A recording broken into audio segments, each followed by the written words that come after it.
SV6 news కు స్వాగతం. ముందుగా హెడ్లైన్స్. ప్రపంచ శక్తిగా భారత్ మారుతుంది. మోదీ ముందు ఆయన వైకాపాలో అంతర్యుద్ధం గురించి ఆలోచించాలి. మంత్రి అనిత.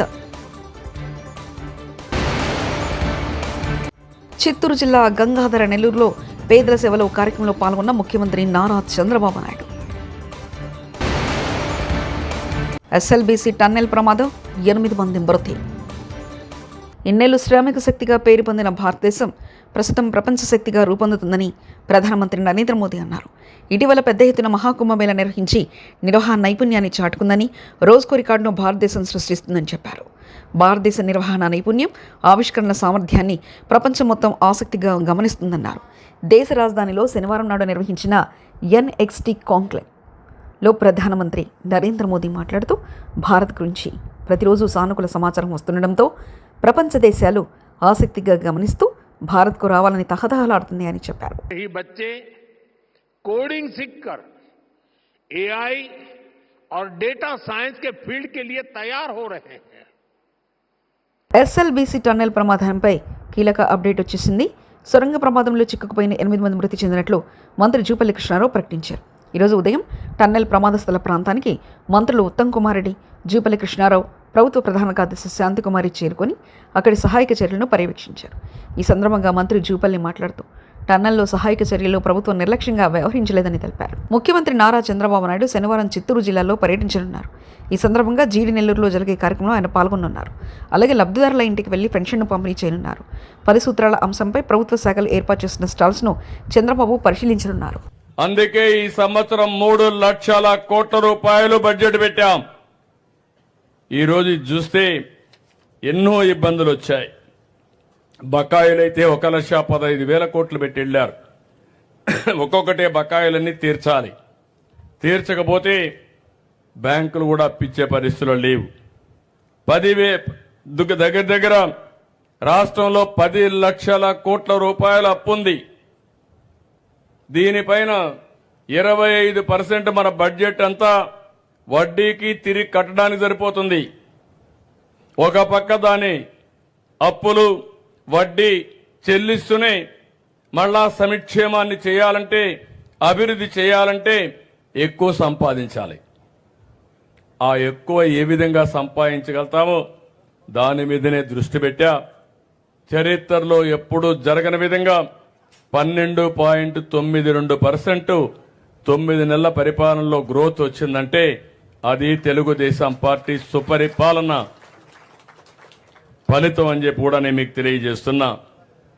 ఈరోజు మీరందరూ గుర్తుపెట్టుకోవాలి, కేంద్రం ఉంది, రాష్ట్రం ఉంది. కేంద్ర ప్రభుత్వంలో కొన్ని కార్యక్రమాలు ఇస్తారు, దానికి మనం కూడా మ్యాచింగ్ గ్రాంట్ ఇవ్వాలి. 100 రూపాయలు ఉంటే కేంద్రం కొన్నిటికి 90 ఇస్తారు, కొన్నిటికి 40 రూపాయలు ఇస్తారు, కొన్నిటికి 50 రూపాయలు ఇస్తారు. దానికి మిగిలింది మ్యాచింగ్ పెట్టి దాన్ని ఉపయోగించుకుంటే మన ప్రజలకు లాభం వస్తుంది. ఇలాంటి 94 కార్యక్రమాలుంటే 94 కార్యక్రమాల్లో వచ్చిన డబ్బుల్ని గత ప్రభుత్వం డైవర్ట్ చేసేశారు, వేరే దానికి వాడుకున్నారు. అసలు వీళ్ళు డబ్బులు పెట్టలేదు, లెక్కలు ఇవ్వలేదు. ఇవ్వకపోతే కేంద్రం నేను పోతే ఈ లెక్కలు లేకపోతే మేమేం చేయలేమంటే దగ్గర మీరు ఒకసారి చూస్తే 9,371 కోట్ల రూపాయలు. రేవంత్ రెడ్డి బ్యాగులు మోసి ఈ స్థాయికి వచ్చిండు. అలాంటి వాళ్ళను బ్యాగులు మోయొద్దని చెప్తే ఎట్లా? మీనాక్షి నటరాజన్. KTR అవును, తెలంగాణ ఈజ్ రైజింగ్. రేవంత్ రెడ్డి పాలనలో తెలంగాణ అప్పులలో, ఆత్మహత్యల్లో, క్రైమ్ రేట్లో రైజింగ్. బ్యాగులు మోసేందుకు గురికొచ్చిరట. చాలా తప్పు, మీరు బ్యాగులు మోయొద్దు, బ్యాగులు మోసి మీ ఆత్మగౌరవాన్ని దెబ్బతీసుకోవద్దు అంటుంది. అమ్మ మీనాక్షి గారు, మీకు ఏం చెప్పాలి మేము? నీ పక్కన కూర్చున్నాడు బ్యాగులు మోసే గాడికి వచ్చిండు. నీ పక్కన కూర్చున్నాడు బ్యాగులు మోసి అప్పుడు చంద్రబాబు బ్యాగులు మోసిండు, ఇప్పుడు ఢిల్లీకి బ్యాగులు మోస్తున్నాడు. ఇక గాయనను పక్కన కూర్చోబెట్టుకొని బ్యాగులు మోయొద్దు, ఆత్మగౌరవం దెబ్బతింటుందంటే ఏం చెప్పాలి ఆ మేడంకి? కాబట్టి మీనాక్షి గారు, వాస్తవాలు తెలుసుకోండి, వాస్తవ ప్రపంచంలోకి రండి అని కోరుతా ఉన్నాను. Telangana is rising. అప్పులలో పెరుగుతుంది, క్రైమ్ రేట్లో పెరుగుతుంది, ఆత్మహత్యల్లో పెరుగుతుంది. రేవంత్ రెడ్డి ప్రభుత్వం వచ్చినాక 1 సంవత్సర కాలంలో ఈ 450 రోజులలో 450 మంది రైతులు రోజుకొక్కరు చొప్పున చచ్చిపోయింది ఇప్పటికి ఆత్మహత్య ఒక గన్ల పెరుగుతుంది. ఆటో డ్రైవర్ల ఆత్మహత్యలు రైజింగ్, నేత కార్మికుల ఆత్మహత్యలు రైజింగ్, గురుకుల పాఠశాలల్లో పిల్లల ఆత్మహత్యలు rising. Yes, Telangana is rising. ఎలా రైజింగ్? ఆత్మహత్యల్లో, అప్పుల్లో, క్రైమ్ రేట్లో, ఇళ్ళ మాత్రం రైజింగ్ అయింది. ఒకదానిలో మాత్రం డౌన్ అయింది. మీ శంకరపల్లి కొంప ఉచ్చుకున్నాడు, మొత్తం భూముల రేట్లు డౌన్ అయిందా కాదా? నేను చెప్పేది వాస్తవం కాదా? కాంగ్రెస్ ప్రభుత్వానికి రైతుల తరఫున దండం పెట్టి అడుగుతున్నా, తెలంగాణ రైతులకు సాగునీరు ఇవ్వండి. తెలంగాణ రైతులకు ఉమ్మడి రాష్ట్రంలో ఉన్నటువంటి దారుణమైన పరిస్థితులు ఈరోజు రేవంత్ రెడ్డి ప్రభుత్వం మళ్ళీ తీసుకొచ్చింది. ఇప్పటికైనా నీరిచ్చి ఎండిపోతున్న పొలాలను బ్రతికించి రైతుల్ని కాపాడండి అంటూ మాజీ మంత్రి ఎమ్మెల్యే జగదీష్ రెడ్డి అన్నారు. ఎండిపోయిన పొలాలను ఆదుకోవాలి ప్రభుత్వం, అంటే ఎండిపోయిన పొలాలను. సూర్యాపేట జిల్లా రైతుల తరఫున నేను దండం పెట్టి అడుగుతున్నా, నీళ్ళు ఇవ్వండి, రైతులు కాపాడండి. దుర్మార్గం ఇది. ఇంత దుర్మార్గంగా ప్రభుత్వం ఉండడం అనేది పద్ధతి కాదు. అద్భుతంగా పంటలు పండించిన ప్రాంతం ఇది. మంత్రాలయం రాఘవేంద్ర స్వామిని ఏపీ మంత్రి నారా లోకేష్ దర్శించుకున్నారు. పాదుకాభిషేక్, గురు వైభవోత్సవ కార్యక్రమంలో ఆయన పాల్గొన్నారు. మంత్రిగా లోకేష్ చేస్తున్న విశేష సేవలకు గాను గురు వైభవోత్సవ పురస్కారాన్ని మఠం పీఠాధిపతి సుబుధేంద్ర తీర్థులు అందించారు. ఈ సందర్భంగా మంత్రిని ఆయన సన్మానించారు.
తప్పు చేస్తే ఎంతటి వారైనా చట్టం నుంచి తప్పించుకోలేరని ఏపీ హోంమంత్రి వంగలపూడి అనిత హెచ్చరించారు.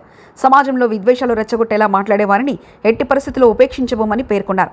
అనంతపురంలో ఆమె మీడియాతో మాట్లాడారు. వైకాపా నేత నటుడు పోసాని కృష్ణమురళి గతంలో అత్యంత దారుణంగా మాట్లాడినందుకే కేసులు నమోదయ్యాయని తెలిపారు. పోసానికి స్క్రిప్ట్ ఎవరిచ్చినా అనుభవించేది మాత్రం ఆయనేనని స్పష్టం చేశారు. అంతర్యుద్ధం గురించి మాట్లాడే గోరట్ల మాధవ్ తమ పార్టీలో జరుగుతున్న అంతర్యుద్ధం గురించి ముందు ఆలోచించాలని ఆమె హితవు పలికారు. ఇబ్బంది పడే విధంగా గనక మాట్లాడే పరిస్థితి ఉంటే గనక వాళ్ళ మీద ఎట్టి పరిస్థితి చట్టపరమైన చర్యలు తీసుకోవడానికి ఎక్కడా కూడా బ్యాక్ స్టెప్ వేసే పరిస్థితి అయితే ఉండదు. నోటికొచ్చినట్టు బూతులు మాట్లాడతాము, నోటికొచ్చినట్టు ఏది మాట్లాడినా చెల్లుబాటు అయిపోతుంది, మమ్మల్ని ఎవడు ఏమి చేయలేడు అనుకునే గవర్నమెంట్ కాదు ఇది. NDA government. ఎన్డీఏ గవర్నమెంట్లో తప్పు చేసిన వాడు ఎవడైనా కూడా శిక్ష ఒకలాగే ఉంటుంది. లీగల్గా అడ్వైస్ తీసుకుంటాము, డెఫినెట్గా చట్టపరమైన చర్యలు అయితే తీసుకుంటాం. మేడం పోసాన్ ఎపిసోడ్ ఏంటి మేడం? ఇప్పటికే చాలా చోట్ల కూడా కేసులు నమోదైనాయి కదా. చదివానని చెప్తున్నారు, దాని గురించి అంటే స్క్రిప్ట్ ఎవరిది చదివినా శిక్ష అయితే అతనికే కదా పడుతుంది.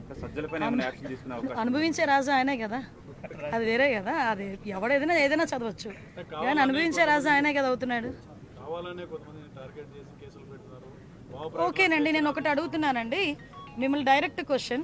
పోసాని మాటల్ని టాలరేట్ చేసి అయ్యో పాపం అనుకునే ఒక్క మనిషిని తీసుకురండి, మేము ఆలోచిస్తాం ఒకసారి మాట్లాడడానికి. పోసాని మాటలు ఇష్టానుసారంగా మాట్లాడిన తర్వాత సభ్య సమాజం తలదించుకునే విధంగా సాధారణంగా అనకూడదు, కానీ ఇల్లిటరేట్స్ కూడా అలాంటి మాటలు మాట్లాడుకోరు. సో అవతల వాళ్ళకి మనోభావాలు దెబ్బతిన్నాయి, వాళ్ళ ఆత్మగౌరవాలు దెబ్బతిన్నాయి. పోలీస్ కేసు పెట్టారు, యాజ్ పర్ లా మేము వెళ్ళాం. అందులో ఇందులోని టార్గెటెడ్ ఏముంది? వాళ్ళు ఏం మాట్లాడలేదా? వాళ్ళు అటువంటి కామెంట్స్ చేయలేదా? మరి ఇంతకు ముందు మా మీద కేసులు పెట్టిన కేసులని ఎప్పుడు అండి? చంద్రబాబు నాయుడు గారికి మీద కేసు పెట్టారు కదా, అది ఎప్పుడు? అది 53 రోజులు తైల్లో పెట్టారు చంద్రబాబు నాయుడు గారిని తీసుకెళ్ళి ఆ రోజు. అంటే ఒకటి ఎప్పుడు కాదు, కేసు వచ్చింది, మేము యాక్షన్ తీసుకోవాలి, డెఫినెట్గా తీసుకుంటాం. మాధవ్ ఇంకా ఎవరెవరి పేర్లు ఉన్నాయి? రెడ్ బుక్ పరంగా మేము వెళ్ళాలి అనుకుంటే ఈరోజు వైఎస్ఆర్సీపీ నాయకులు ఎవరు రోడ్ల మీద తిరగరండి. దయచేసి మీరు కూడా అర్థం చేసుకోవాలి. మేము యాజ్ పర్ లా వెళ్తున్నాము, యాజ్ పర్ వాళ్ళు ఎవరైనా కంప్లైంట్ ఇస్తే కంప్లైంట్ బేస్ చేసుకొని వెళ్తున్నాము. పోసాని గారి మీద సుమారుగా 17 కేసులు, దగ్గర 17 కేసులు రాష్ట్రం మొత్తం మీద 17 కేసులు ఫైల్ అయి ఉన్నాయి. వంశీ మీద ఎన్ని కేసులు ఫైల్ అయి ఉన్నాయి మీకు తెలుసు. ఈ రోజుకి కూడా ఏ కేసులు ఫైల్ అయినాయో మీకు తెలుసు. ఇందులోని కక్షపూరితంగా ఎన్డీఏ గవర్నమెంట్ చేయాలి అనుకుంటే వైఎస్ఆర్సీపీ నాయకులు ఎవరు కూడా బయటకు తిరగలేరు. కానీ మేము ఆ కక్ష సాధింపు ధోరణిలోకి వెళ్ళలేదు. అలాగని తప్పు చేసిన వదిలిపెట్టే ప్రసక్తి లేదు. తప్పు చేసినోడికి శిక్ష పడాలి, లేకపోతే భయం ఎలా ఉంటుంది? అన్నమయ్య జిల్లా రాజపేట సబ్ జైల్లో ఉన్న వైకాపా నేత సినీ నటుడు పోసాని కృష్ణమురళి స్వల్ప అస్వస్థతకు గురయ్యారు. ఛాతీలో నొప్పిగా ఉందని చెప్పడంతో ఆయన స్థానిక ప్రభుత్వ ఆసుపత్రికి తరలించారు. అక్కడ వైద్యులు చికిత్స అందిస్తున్నారు.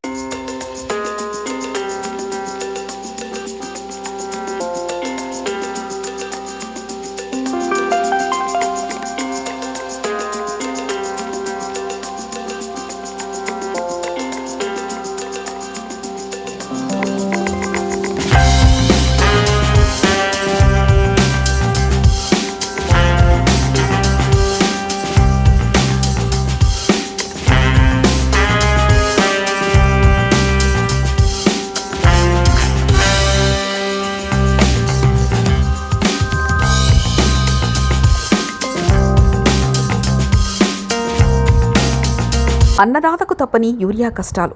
రాష్ట్రంలో కొనసాగుతున్న యూరియా కొరత. గొల్లపల్లి మండల కేంద్రంలో క్యూ లైన్లో పాస్బుక్లు, ఆధార్ కార్డులు పెట్టి పడిగాపులు కాస్తున్న రైతులు. యూరియా కొరత కారణంగా కొంతమంది రైతులకు మాత్రమే యూరియా బస్తాలు పంపిణీ చేసిన అధికారులు.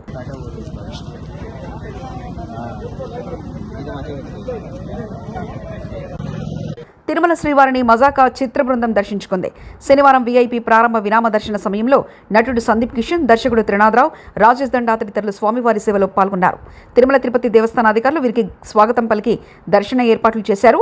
దర్శన అనంతరం రంగనాయకుల మండపంలో వీరికి పండితులు ఆశీర్వచనం చేసి స్వామివారి తీర్థప్రసాదాలు అందజేశారు. సినిమా ప్రయాణంలో ప్రతి సినిమాకి నాకు వెంకటేశ్వర స్వామి తోడున్నారు.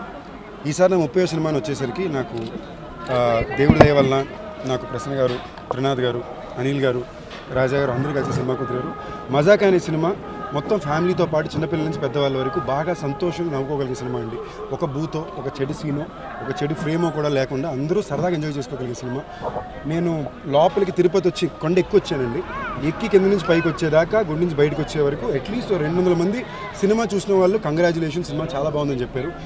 అదే స్వామి ఇచ్చిన అతిపెద్ద ఆశీస్సులు నేను నమ్ముతున్నాను.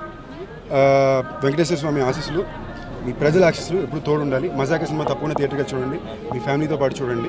గోదావరి నదిపై మహారాష్ట్ర నాందేడ్ జిల్లాలో నిర్మించిన బాబ్లీ ప్రాజెక్ట్ గేట్ను అధికారులు తెరిచారు. సుప్రీంకోర్టు ఆదేశాల మేరకు బాబ్లీ ప్రాజెక్ట్ గేట్లను ఎత్తి శ్రీరామ్ సాగర్ ప్రాజెక్టులోకి 0.60 టీఎంసీల నీటిని విడుదల చేశారు. సిడబ్ల్యూసీ, తెలంగాణ, మహారాష్ట్ర ఇంజనీర్ల సమక్షంలో అధికారులు నీటిని వదిలారు. నీటిని దిగువకు వదిలిన తర్వాతనే గేట్లను మూసివేయాలన్నారు. నదీ పరివాహక ప్రాంత ప్రజలు అప్రమత్తంగా ఉండాలని అధికారులు సూచించారు. వరంగల్ మామునూరు ఎయిర్పోర్ట్ క్రెడిట్ కోసం కొట్టుకుంటున్న బీజేపీ, కాంగ్రెస్.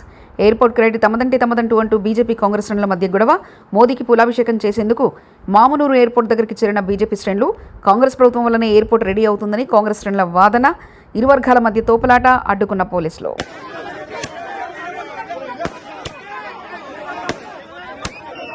తిరుమల శ్రీవారిని సినీ నటి మొహరిని దర్శించుకున్నారు. శనివారం వేకుజామున శ్రీవారి సుప్రభాత సేవలో ఆమె పాల్గొన్నారు. తిరుమల తిరుపతి దేవస్థాన అధికారులు ఆమెకు స్వాగతం పలికి దర్శన ఏర్పాట్లు చేశారు. దర్శనానంతరం ఆమెకు రంగనాయకుల మండపంలో పండితులు ఆశీర్వచనం చేసి స్వామివారి తీర్థప్రసాదాలు అందజేశారు. కూటమి పార్టీలు మద్దతిచ్చిన హామీలకు నేడు బడ్జెట్లో చేసిన కేటాయింపులకు పొంతనే లేదు. అంగలగారడి తప్ప అమలు మాత్రం శూన్యం. బాబు ష్యూరిటీలో భవిష్యత్తు గ్యారంటీ లేదు. లబ్ధిదారుల సంఖ్యలో భారీగా కోతలు పడుతున్నాయంటూ మద్దిల గురుమూర్తి తిరుపతి ఎంపీ వ్యాఖ్యానించారు. ఏమాత్రం పొంతన లేదు. కేవలం అంకెల గారిడి తప్పితే అమల్లో మాత్రం వీళ్ళు చేస్తున్న శూన్యమని మనకు అర్థమవుతా ఉంది. వీళ్ళు ఈ బడ్జెట్ సమావేశాల్లో జగన్మోహన్ రెడ్డి గారిని దూషించడం, చంద్రబాబు నాయుడు గారిని కీర్తించడం మాత్రమే ఈ బడ్జెట్లో మనకు స్పష్టంగా కనిపించింది. ఈ బడ్జెట్లో ప్రజల ఆశలకు కానీ, ఆకాంక్షలకు కానీ, అలాగే ప్రజలందరూ అభివృద్ధిపై పెట్టుకున్నటువంటి ఆశలన్నీ ఆవిరైపోయాయి నా అభిప్రాయం. మరోసారి వైఎస్ఆర్ కడప జిల్లాలో సినీ తారలు మహరిన్, నిధి అగర్వాల్ సందడి చేశారు. కమలాపురం నియోజకవర్గం వల్లూరు మండలం గూడూరు సమీపంలో వండర్లాను ప్రారంభించారు. ఈ కార్యక్రమంలో సినీ తారలతో పాటు స్థానిక ఎమ్మెల్యే పుత్తా కృష్ణ చైతన్యరెడ్డి, తెలుగుదేశం పార్టీ రాష్ట్ర ఉపాధ్యక్షుడు కొత్త నరసింహారెడ్డి పాల్గొన్నారు. ఐస్ క్రీమ్ స్టాల్ వద్ద నిధి, మెహరిన్ సందడి చేశారు. డాన్స్ చేస్తూ పర్యాటకుల్లో ఉత్సాహం నింపారు. చాలా హ్యాపీగా అనుకుంటున్నాను. కడప వండర్లా ఇక్కడ వచ్చాను. కడప చాలా మంచి ఎస్ఎల్బీసీ టన్నెల్ ఘటనలో 8 మంది కార్మికులు చనిపోతే కనీసం ప్రధాని మోదీ ఎందుకు ఫోన్ చేయలేదు, కనీసం సంతాపం కూడా తెలపలేదంటూ ధర్మపురి కాంగ్రెస్ ఎమ్మెల్యే అడ్లూరి లక్ష్మణ్ అన్నారు. రావాలగా కేంద్రంలో ఉన్నటువంటి బృందాలు ఎందుకు వచ్చాడు కూర్చోలేదండి? కేంద్రంలో ఉన్న ప్రధానమంత్రి ఎందుకు ఫోన్ ద్వారా కానీ పేపర్ ద్వారా కానీ ప్రగాఢమైనటువంటి సంతాపన ఎందుకు తెలియజేయలేదండి? ప్రపంచ శక్తిగా భారత్ మారుతుంది మోదీ. ముందు ఆయన వైకాపాలో అంతర్ధ్యం గురించి ఆలోచించాలి మంత్రి అనిత. చిత్తూరు జిల్లా గంగాధర నెల్లూరులో పేదల సేవలో కార్యక్రమంలో పాల్గొన్న ముఖ్యమంత్రి నారా చంద్రబాబు నాయుడు. ఎస్ఎల్బీసీ టన్నెల్ ప్రమాదం 8 మంది మృతి. ఇవి బులెటిన్ విశేషాలు. చూస్తూనే ఉండండి SV6 న్యూస్.